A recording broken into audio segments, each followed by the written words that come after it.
Good evening and welcome. Thanks for joining us here tonight. I'm Gianna Galli with 2822 News. And to those watching via live stream, we thank you for being here, as well as those who came out to join us in person this evening. Welcome to the Civic Forum, We the People of the Poconos. This event is a joint effort of the Pocono Current and the League of Women Voters of Monroe County. Tonight's conversation is part of the ongoing commemoration of America's 250th anniversary coming up in July, a milestone that invites us to reflect on our shared civic responsibilities and the role each of us plays in our communities. I'm also joined by a special co-host tonight. Hello, I am Suzanne Young-Mercer with the League of Women Voters. Whether you're a longtime voter, a student preparing to cast your first vote, ballot, someone considering public service, or simply curious about how government works, tonight's program is designed for you. Our goal is straightforward: to provide practical, nonpartisan information about elections, civic participation, and many opportunities available to get involved in your community. An informed, engaged public is essential to a healthy democracy, and we hope you leave tonight feeling better equipped to make your voice heard. We sure do, and we would also like to thank our partners for helping to make tonight's forum possible. A special thank you to the League of Women Voters and the Pocono Television Network for hosting and broadcasting this event here at the historic Sherman Theater. Thank you. A little graphic before we get started with our evening, and a reminder of the general election coming up in November. I know it feels like a little ways off, but it will be here before we know it. That registered to vote deadline is October 19th. And the last day to request a mail-in or absentee ballot is on October 27th. And you can check that out and do so at PoconoCurrent.com. Over the next hour, we'll hear from election officials, community leaders, and civic volunteers who will help explain how our democracy processes work and how residents can participate in meaningful ways. And another reminder here tonight, also at PoconoCurrent.com, you can access several different resources, including candidate profiles, local government links, any public meeting calendars, and of course, any updated news happening in the Poconos. All right, we're just getting started. Like I said, up next, we will begin with a topic that affects every voter, how the election system works. We'll get a little behind the scenes footage, and we'll welcome our first panelist. Don't go anywhere. For our Civics Forum here tonight. We are going to start with our first segment of the evening, how elections work. I'm Gianna Galli with 2822 News, joined by my co-host, Suzanne Young-Mercer here tonight, and we want to welcome our first set of panelists to the stage. We got to chat with them a little bit before this evening started. First, we have here Sara May-Silfee with Monroe County Elections Office. In the middle is James Hutchison, Wayne County Judge of Elections, Bethany Borough. And last but certainly not least, Barbara Dolhansky with Monroe County Judge of Elections as well. Thank you all for being here for tonight. Suzanne will start us off with our questions for the evening. Good evening. Let's start broadly. Sara, when people think about elections, they often focus on state or federal races. What responsibilities are handled locally at the county level and what are handled statewide? Basically, so every other year is a different election cycle. So this year we're in a governor election cycle. And so they file their petitions with the Department of State this year. And then the Department of State certifies to my office who goes on the ballot. So basically all of that is handled through the Department of State and they just certify to us. Judges of, we just had in the primary, the local parties, two local parties, their chair people were up and their Okay, you can start over. Go on. no, they're Barbara. Judges of Judge of elections. elections? No, they're committee people. Oh, committee people. I'm sorry. Their committee, Hear you. the committee. Their committee people 4 up this year. So, but they're only on in the primary, so now they're done. So November, we only have like 5 offices on the ballot in November. Next year will be county, or county-wide, and that's like the commissioners are up next year, the sheriff's up, who else is up? Treasurer, no, not treasurer. The controller's office is up. So they vary from year to year. And then the following year, of course, will be a presidential. And then we go back to a county. So it's a 4 election cycle. Okay. That's how that works. And to that point, many voters only interact with the election process a few times each year. Maybe it's the primary, maybe it's the general, maybe it's both, hopefully.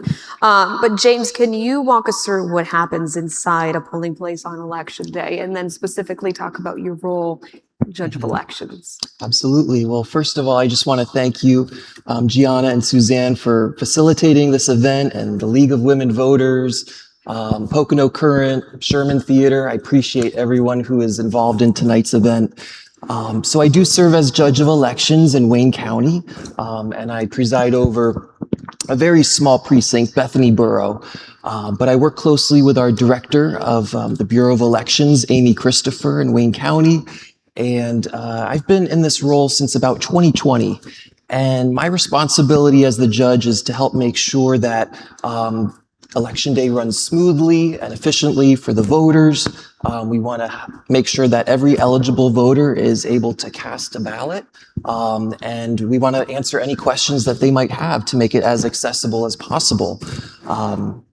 So usually I have the majority inspector on my left and the minority inspector on my right. One's a Republican, one's a Democrat, and we all work together, the 3 of us, checking in voters, having them sign in on the poll pad.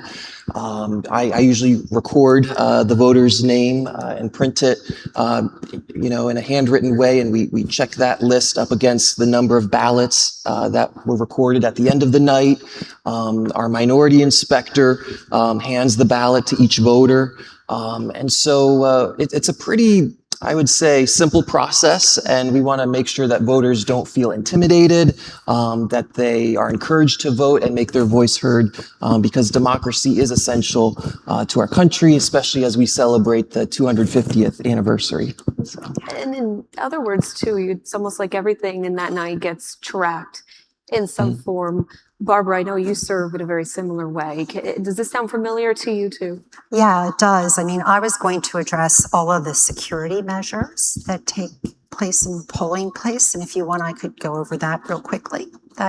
So in Monroe County, and it sounds like Wayne County is a little similar too, we use paper ballots, which the voter fills out and places into the scanner after they have voted it.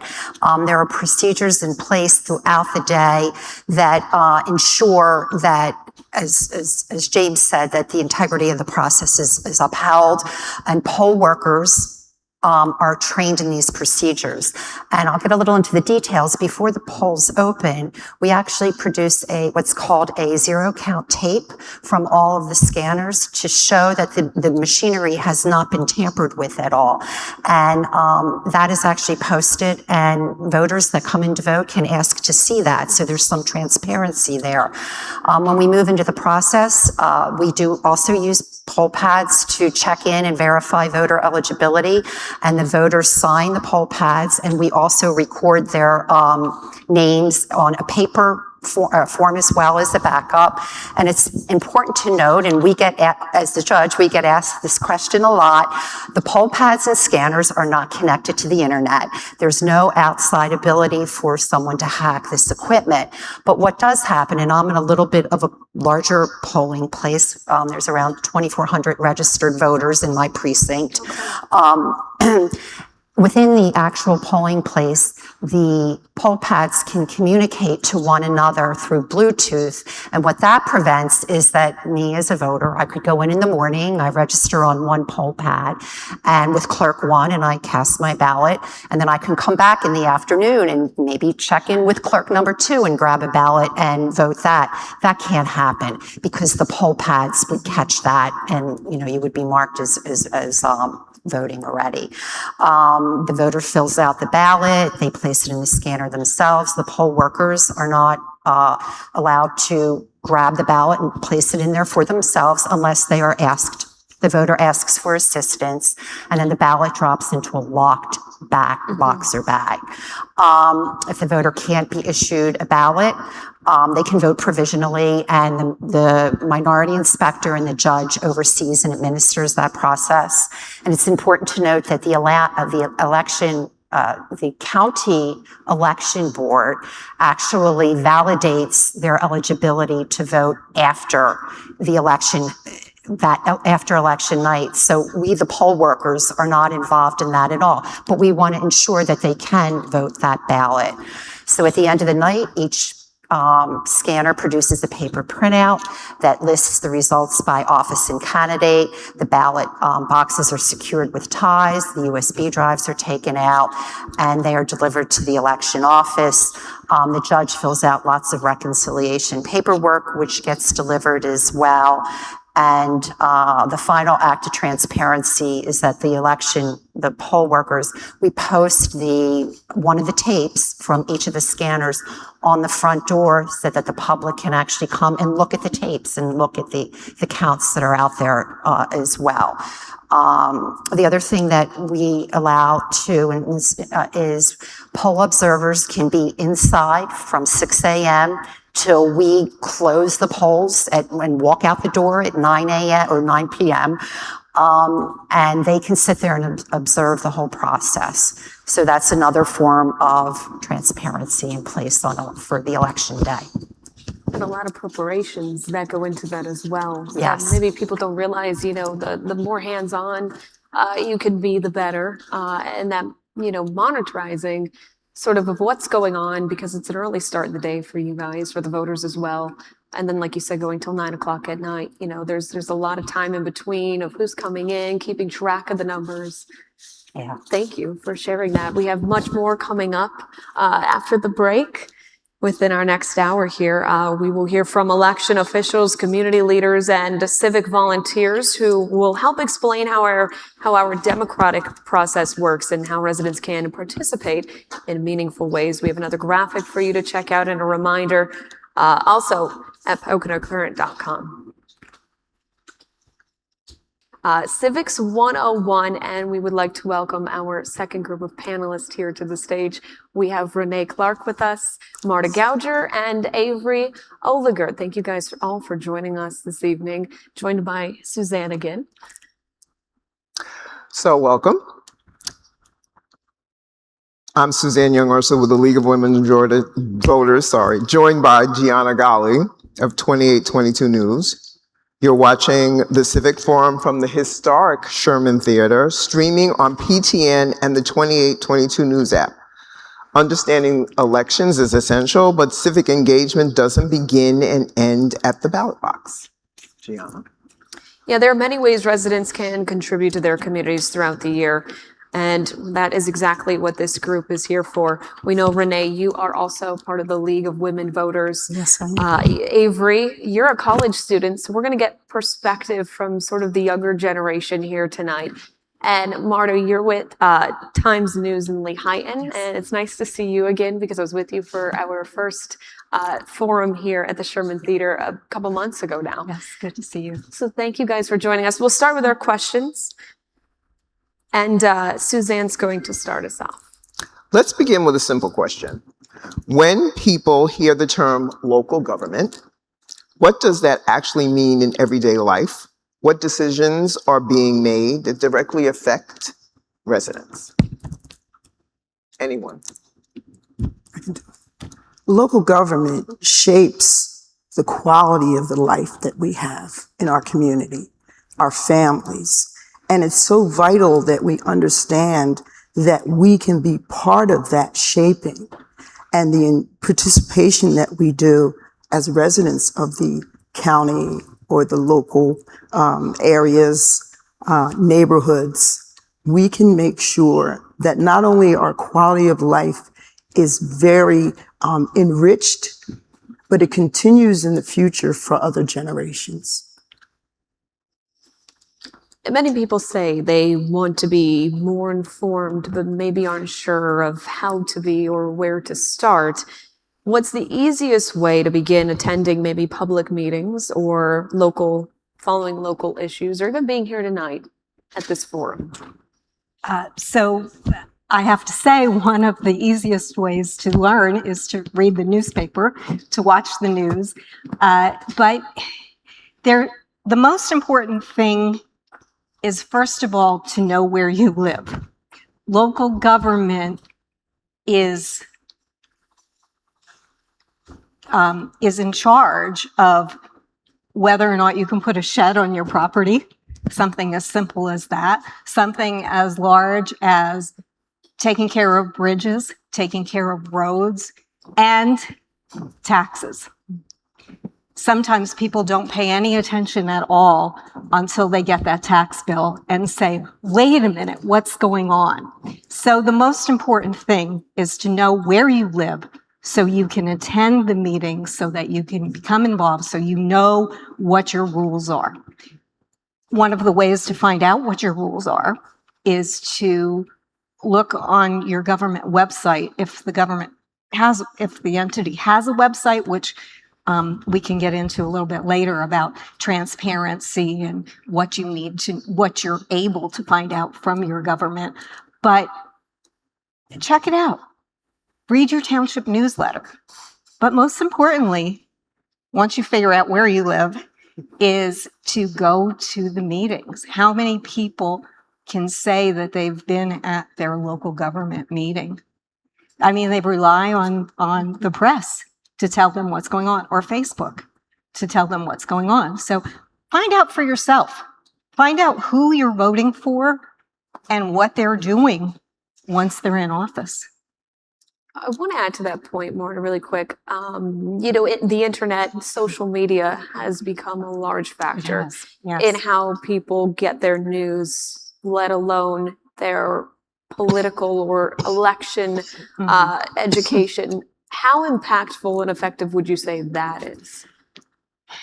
I would say it's widespread, and a lot of people do find out about issues, but it's not always the most reliable way to find out. I mean, there are some very good sites who they'll post agendas and say, hey, this is coming up at the meeting tonight, or they'll post different government correspondence. But it's important to find out for yourself. It's important to go to their website, read their minutes. It's important to go to a meeting. It's important to look. In Pennsylvania, the Sunshine Law mandates that they should post their agenda 24 hours in advance. And they need to stick to that agenda, because especially if it's about money, they can't add something at the last minute. So that's important it's important to learn for yourself. If you know that and to check reliable sources, but do it for yourself. Absolutely.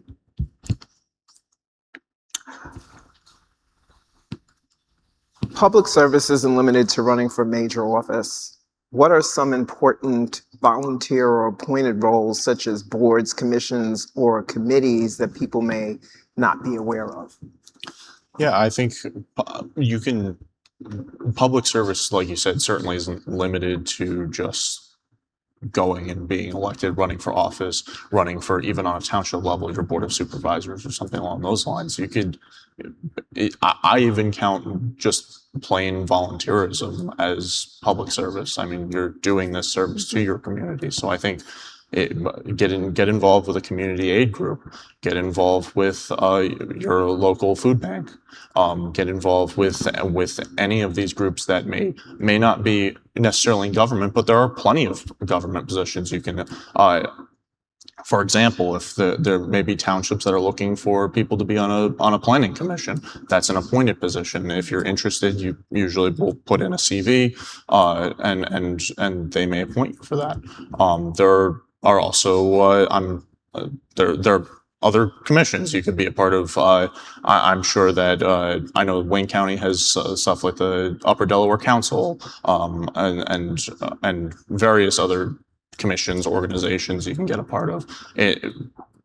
You can get involved with an advocacy group. I mean, I think that there's one called Damascus Citizens up that's really concerned with data centers right now. There's a group called Nobody Wayne that is doing mutual aid and going to some township meetings and stuff like that. There's a lot of different avenues.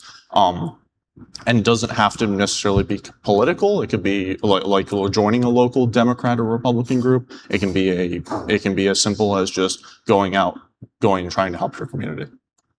And Avery, if you can share a little bit about, again, we might have some people watching tonight or even in our audience who are within your age demographic. How do you get your political education, or I should say voting education?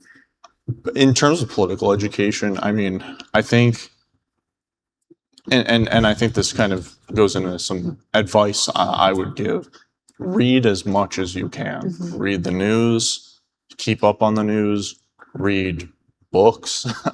I mean, and that's not necessarily to be any sort of, to be elitist in any way, but I think that it's really important to make sure you're reading, even on a township level. If the township has, hey, we're proposing an ordinance to go, we're redoing this road, or we're adding a regulation to something, read it. I mean, there's a lot of those documents are out there, and the more you read things, then the more you start to kind of take things in.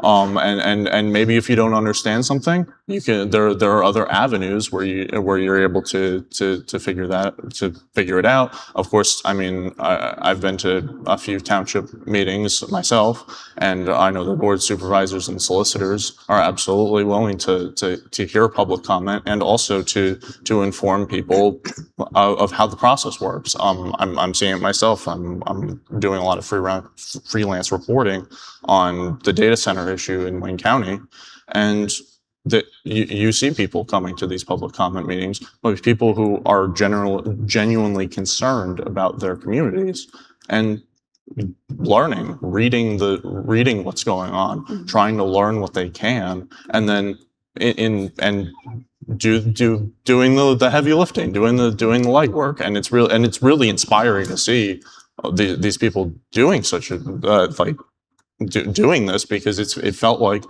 for years we were kind of in a lull where people were not interested in learning about politics. So I think in terms of people of my generation, I would absolutely recommend learn as much as you can, read as much as you can, ask questions, make sure you ask pointed questions from people who know more than you. Like, I mean, these are really important things, and you will end up becoming. I'm certainly no expert on local government, but I learned practically nothing, I knew practically nothing around a few years ago, and I've learned so much just from reading, asking good questions, and attending these meetings. So apply yourself and take advantage of the resources you're saying. Absolutely. The internet is a beautiful thing. There are so many resources out there. It's amazing. So I think absolutely. Thank you. Let's switch gears a little bit, talking about elected office. If someone is interested in running someday, maybe you, Avery, what are some realistic first steps that they should consider?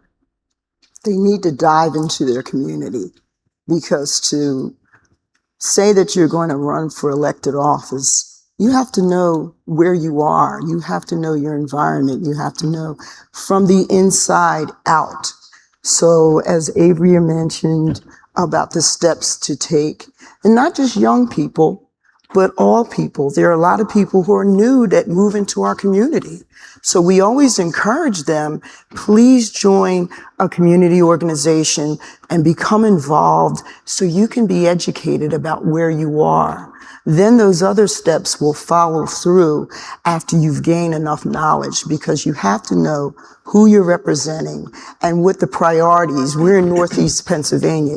It snows here.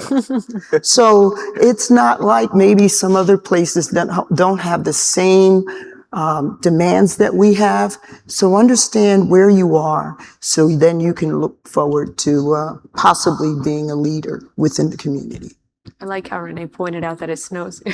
Well, some people, when they come here, they're shocked. Hopefully not anymore for a little bit. And it takes a while to clear the roads. Yeah, It yes. doesn't happen instantly. If I can tag team on that a little bit, start on the local level. Don't just wake up one day and say, I want to run for state senate. Start on the local level. Start on a zoning board or a planning commission. We just talked about that, or a recreation commission within your municipality, and get to know people, get to know how things work, and learn how government works, because a lot of people just really don't understand. They don't understand the whole, how the votes are taken and what it means when they're passing legislation or ordinances locally. So I think that's the most important thing. Start local, and then you can move up as you have more of an understanding, and by that you get more of an understanding of your community. Yes. And just how things work and who the people are. By default, almost, right? Yes. Because you're just around it. And in a way that I think definitely there's a community aspect to it. I think there's also an individual aspect to it, because I think politics and really understanding what it's not what side you take. It's finding what you believe in, what you care about, what issues are important to you, which is different for everyone. And those sorts of issues are what's going to inform your political beliefs. And I think at a community level, those lines really blur. I mean, I keep going back to this data center issue because it's on my mind, but going to a lot of these township meetings, you see people who are from all walks of life coming out and all in a unified way against this issue. And I think that really these people are not coming from I'm a member of the Democratic Party, I'm a member of the Republican Party, I'm a member of the Green Party. They're coming from an angle of what am I concerned about? How is this going to affect myself, my children, my future property, and my future life? And I think that is a really powerful thing, and I think that's what absolutely should. Local level politics are really important to get involved in, because I think that brings that out of people, where federal politics, it's easy to get those divisions happen, because it's kind of one person against everyone else in that realm. Might get overlooked a lot. So if we think about one action that you think a resident in our community should take, something that you feel passionate about, what would that be? Well, I don't know if it's one action, but I just think in my mind of neighbors vote, neighborhoods show up, because that's my era, which I can still see coming back alive again. But people did look at themselves as they valued the vote that they had, but they realized they needed to show up in community to the meetings, just like Avery mentioned. So that's what I think we just have to remind people, because people do come, we're in a commuter state also. Some people come home late, leave early. So it makes a big difference. But however we can approach them to know how powerful and valuable their vote is, but that's just step one. Showing up is the main place. Would you guys like to add anything to that, or? Local elections are the most important.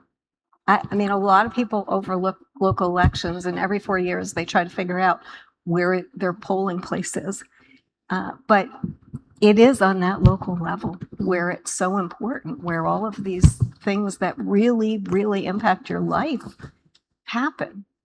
And so it's important to, and as I said before, important to know who these people are who are making these choices for you, who you're voting into office.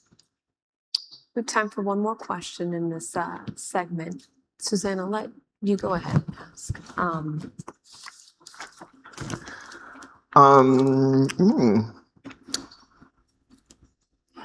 Political parties also play a role in civic life. What do local Democratic and Republican committees do, and how can residents get involved?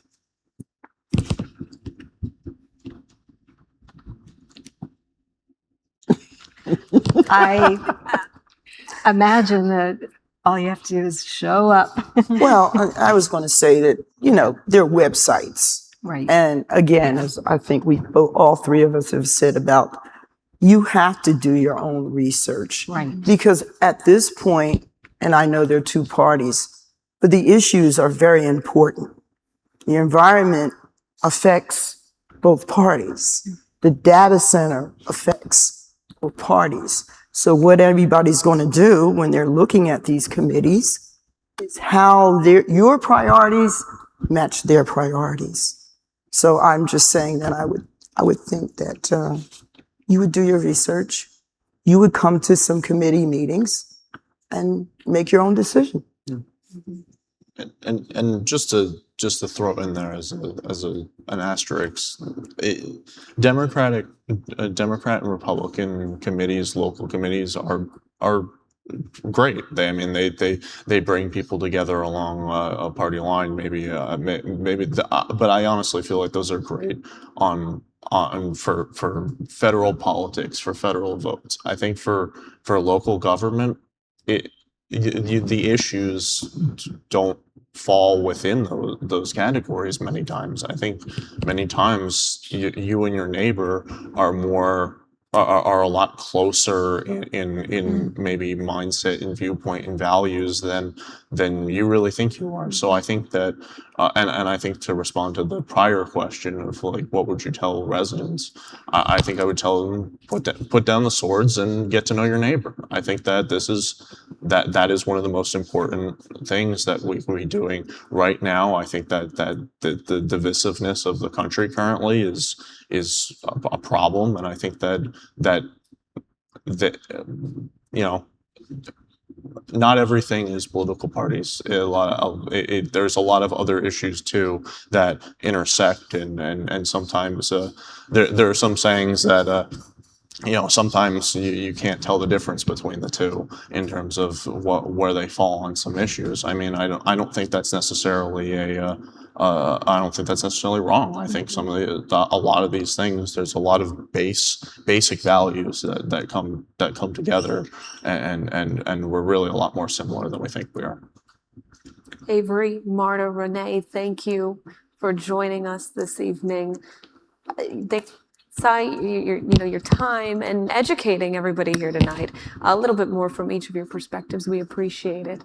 And we'll be right back. We have a special video regarding America 250. Welcome back here tonight. Throughout American history, civic participation has evolved over generations. We know that, and as we approach our nation's 250th anniversary, organizations across the country are encouraging communities to reflect on where we've been and where we are headed. We do have a video here tonight that we would like to show with you regarding America 250, and it is a message from Cassandra Coleman of America 250 PA. Check it out. Just roll with it, live TV. We want to welcome Cassandra Coleman, Executive Director of America 250 PA now for the Civic Forum, We the People of the Poconos. Cassandra, tell us about 2026. It's a monumental year for America 250, but especially for America as a country, right? Yeah, so we are just, again, so excited to have 2026 here. We have been planning for 8 years here in the Commonwealth of Pennsylvania, and we really see this opportunity to really engage that next generation of Pennsylvanians, encourage folks, and really highlight that civic engagement and want folks to really get involved in their communities. We want them to have that Pennsylvania pride. We want to reignite it. We want to highlight it. We want to showcase to the visitors that come here from all across the country and the world why we all chose Pennsylvania to live, work, and play. And, it really is, again, an opportunity for folks to come together, around that community pride and around those contributions of not only Pennsylvanians, but Pennsylvania as a whole to that overall American story. And we are just so darn proud of that. Would have just heard from some folks about how elections work, Civics 101. How important are those things to maintaining the democracy that we've had now for 250 years? Yeah, so I think, again, it's really important. And for America 250 PA, really having that goal of engaging that next generation of Pennsylvanians and really wanting to start them young. And that, for us, was the goal with our Keystone Classroom Initiative, really engaging our next generation of Pennsylvanians at that earliest level, but at an age-appropriate level, to have them understand how important it is to be engaged in their community, how important it is to be civically engaged, how important it is when they do reach 18 to want to register to vote, no matter what party they decide to be a part of, but really making sure that they have a voice and they understand how important that voice really is. I know as you look around the Poconos, you will see the county bells. You will see a semi-quincentennial bell, the bronze one at the Holly Silk Mill. What are those lasting memories supposed to be about? So the legacy pieces of America 250 PA are really to make sure that we can, remember 2026 and this historic anniversary, but also so that folks for generations to come can actually look at these items and say, wow, my community, look at this story, and really feel a sense of themselves and pride for themselves in each of these legacy pieces. When you look back years from now on America 250 and this semi-quincentennial year, what will it be to you as a mom, as a member of your community, as a Pennsylvanian? So when I look back, I am just so proud of the work that we've all done. And it took so many partners and so many folks to get this across the finish line, but really making sure that we, really told those undertold stories. That was a real mission for us that I feel that we did accomplish. And, for us to be able to highlight those stories that are left out of the history books, guess what? Now they're in the history books and they are part of history through the semi-quincentennial, and that is just extremely a proud moment for us. Anything else you want to leave folks with at the forum when they go back out there, like a call to action to get involved and to be part of your government, of your United States of America? Yeah, I think, again, I want folks to understand I was a borough mayor. I was one of the youngest serving female mayors in the country. But, and sometimes it's not easy. Public service isn't easy, but stay involved. Keep getting up, keep going at it. And, really, it's really important to vote. And I think, again, having that voice and understanding how important your voice is really important for you to understand. And I hope that the next generation of Pennsylvanians, when they have the opportunity, they sign up and they vote. And we would like to thank Sandra for those remarks regarding America 250. The 250th anniversary is not only about history, but it is also an opportunity to consider how citizens can shape the future of their communities. We would like to welcome back Sara, James, and Barbara from our segment one of How Elections Work. We've talked about Civics 101. We want to turn back to our first segment now. Suzanne's going to start us off with some more questions for these guys tonight. Thank you for joining us once again. So many residents may not realize that county election boards conduct public business year-round. How often do they meet, and how can citizens attend or stay informed? So the county election board consists of the 3 commissioners. And we meet 6 times a year, normally for a regular meeting at the beginning of the month. And it's open to the public, and it's also on live Zoom. So anybody can watch it. And it's basically, we're going over, when it's not real busy time, like in the summer, we don't really meet because there's not much going on. But if I have to relocate a polling place, if there's something I need approved, or to discuss like things that happened at the prior election, if there was any issues, or, or if somebody has something to say or questions they ask, or, we report how many mail-ins or absentees were cast, or how many were returned, or, stuff like that. But that's basically, it's the three commissioners. So Sarah, to follow up with that, coming out of the primary that just passed us, November election is what we're looking forward to. What would you say for right now is sort of that focus, or where you guys are at in, maybe what exactly is taking center stage for the work and what you're doing, come June, July? Right. So right now we do what's called a mailer, and we run with the Department of State. It runs like inactive voters. Okay. We do an address match of voters that have moved, relocated, have a new address, possibly they moved to another state. We do that mailer. And I think we've mailed just recently over 5,000 Wow. letters to voters to keep up on the rolls. And we're updating still from the primary, if anybody, when they went to vote, if they had to fill out an affirmation, we're still updating that information. I'm walking everybody through, again, what can possibly be on a ballot. Looking ahead, what offices are typically on a ballot during midterm elections, and then what local races should residents be watching in the coming years? So this year, the governor's on, lieutenant governor, our the 7th and 8th congressional districts are up, our state senators up, and our representatives. We have 3, the 115th, the 178th, and the 115th. Sorry, I went out of order. And then next year, it's pretty big countywide. It's commissioners, the register and recorder, the controller is up next year, the sheriff is up, the district attorney is up. I think that's, and then you have your township supervisors, and then you have, your auditors for the townships. The tax collectors were just up. It's a rotating, like every commissioners and those type of offices, they're up every 4 years. Okay. Some supervisors, some townships, it's staggered with, if it depends if they're a first class township, they're a little different. If some boards have 5 supervisors, most have 3, but some have 5. What about school board elections? Oh, school board, yes, they're up too. Okay. Yes. All right. So they'll be up in local. Next year, they'll be up. That's a 4-year term too. Okay. We often hear from first-time voters, where can Pennsylvania residents register to vote, check their registration status, or learn more about upcoming elections? They can either, once they register, they're mailed a voter ID card. Their polling place would be on there if a lot of people can't find it.